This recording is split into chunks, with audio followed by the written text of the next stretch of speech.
লালু আর বাবাই এসছে আমাকে রং দিতে, ওদের অবস্থাটা দেখো একবার কি অবস্থা দেখো। আমি রং দিয়ে বানাচ্ছে।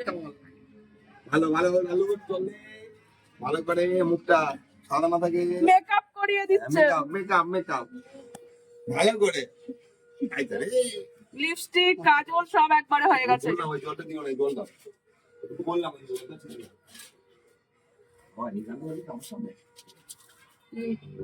অসংখ্য ধন্যবাদ আমাকে এত সুন্দর একটা ফ্রিতে মেকআপ করিয়ে দেওয়ার জন্য। লালুকে ভীষণ ভালো লাগছে আমাকে দেখতে। দেখো তোমরা একবার কমেন্ট করে বলো আমাকে কেমন লাগছে। এই দেখো আমার অবস্থাটা, আমাকে আবার নমস্কার করছে না, যেটা আবার নাকি কোথাও খালি আছে তাই আবার সেটাকেও পূর্ণ করছে, কোথাও মেকআপ বাকি পড়েছে। এই যে thank you thank you thank you thank you.